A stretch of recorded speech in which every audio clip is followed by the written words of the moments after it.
Middle of a engine swap on the 97 Camaro 5-speed car, 3800 V6. This one ended up having a bunch of water and oil, and it also has bounce shaft gears are gone, clickety clackety real bad. So I got another engine. This is a Series 3 out of an 04 Grand Prix GT car. Just wanted to show you a couple things here. Let's see. You have to change all the accessories out except for the water pump timing cover on the front. Everything else has to be changed. You have to put these two studs in for your power steering pump. The big one goes here and the small one goes here, and you know where this one goes because it can't go here or there because this is the only one that goes into a water jacket. So I just put a little bit of silicone on the threads just to make sure that it doesn't leak. All right, all your sensors are the same on any 3800 Series 2 or 3, no matter application. And since this car is not automatic, it's 5-speed, we're going to a flywheel. So we got to change the harmonic balancer, or harmonic dampener. It's not a balancer because it doesn't balance the engine. It's not externally, it's internally balanced. But anyways, this has to be changed for the one that is on the existing engine you already have, just because you know those two work together and already ran, you know what I mean? No problems. So valve covers have to get changed over. Only reason why is because, well, you could technically use the ones off of a front wheel drive car on the Camaro. It's just you have to take the left valve cover and put it on the right side to get your oil fill over here, but it's going to be in the center, I believe, instead of on the right closer to the front, so it'll be harder to get to.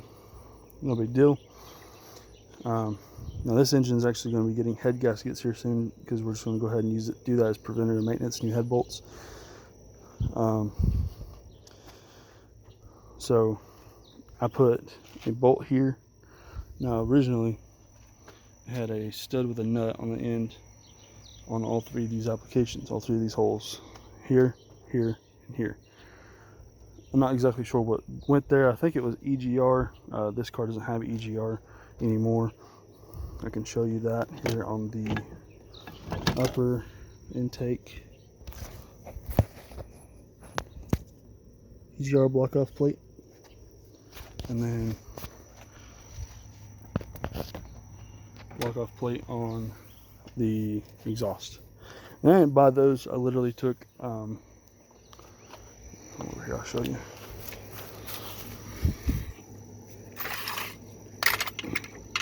Wow, this is a mess.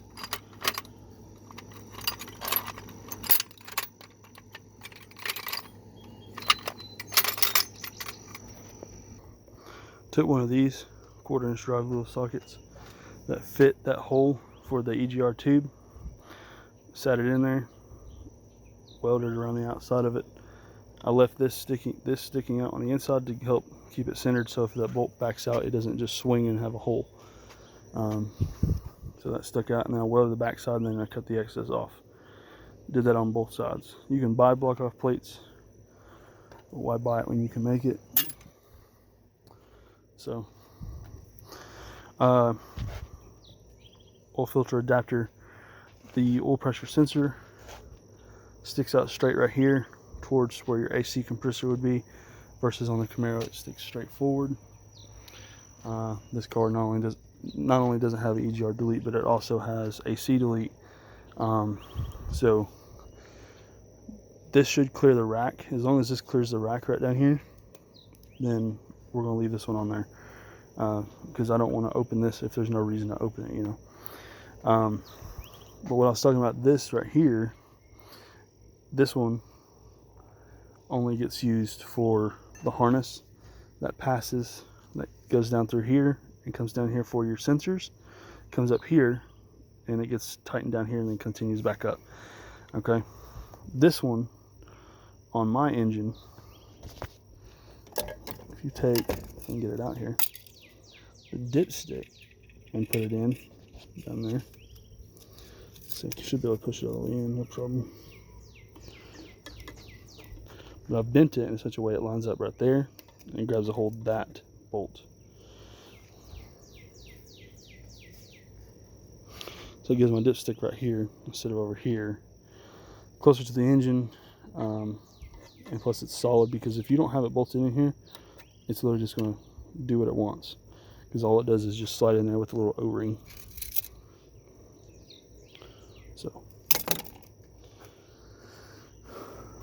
So yeah, it's pretty easy. You do have to, you don't really, there's not really a good way to take the manifolds off of the heads when the engine is in the car, and you can't remove the heads with the manifolds on. So I'm just going to pull the engine, I'll take the manifolds off, and then I'll bolt them up to this engine. Luckily I didn't break any bolts, and this engine came out of the Grand Prix I was talking about, which came from up north somewhere, so it's got a rusty side. I can't remember, I think it's this side. Yeah, this side's real bad. But we're going to do, I've checked everything out on this engine. I've pulled rod caps and stuff like that, and everything looks absolutely fantastic. I mean, it's got a little wear and a little bit of coloration, but nothing wrong with it as far as I can find. So checking everything so far, everything's looked so good. I'm going to go ahead and do the head gaskets just to make sure, because doing heads in this car is a pain. Like I said, you'd have to unbolt the manifolds off the engine. This side wouldn't be horrible. That side would be absolutely a nightmare. Absolutely. You have to do it from the bottom and everything.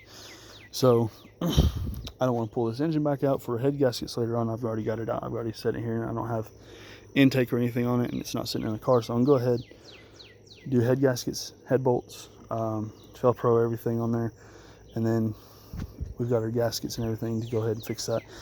Your oil pan and oil pump pickup tube also has to be changed over from front wheel drive to the one that's out of your rear wheel drive car. They are different, but super important.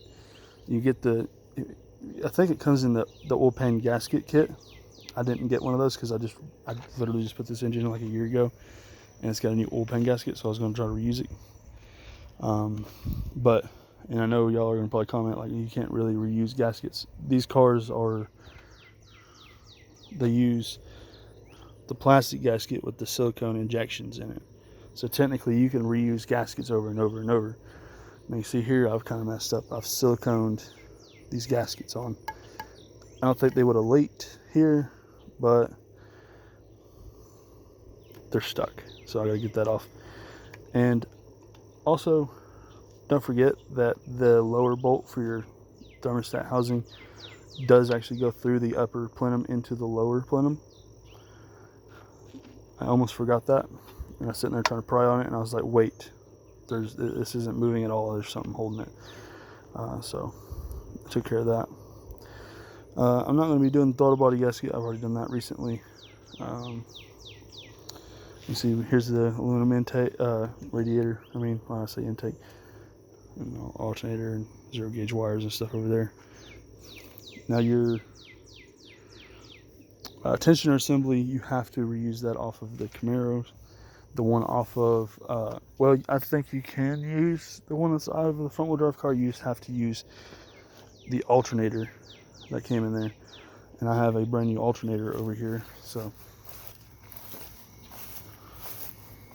it's pretty much new. So I'm not going to be changing that out. It's my grounds, one of my grounds, and then 0 gauge power wire. There's the tensioner assembly. Oh, knock that off.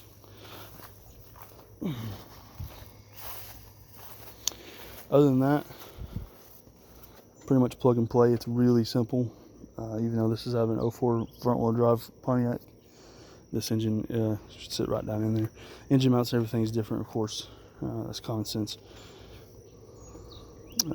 Yeah, feels good.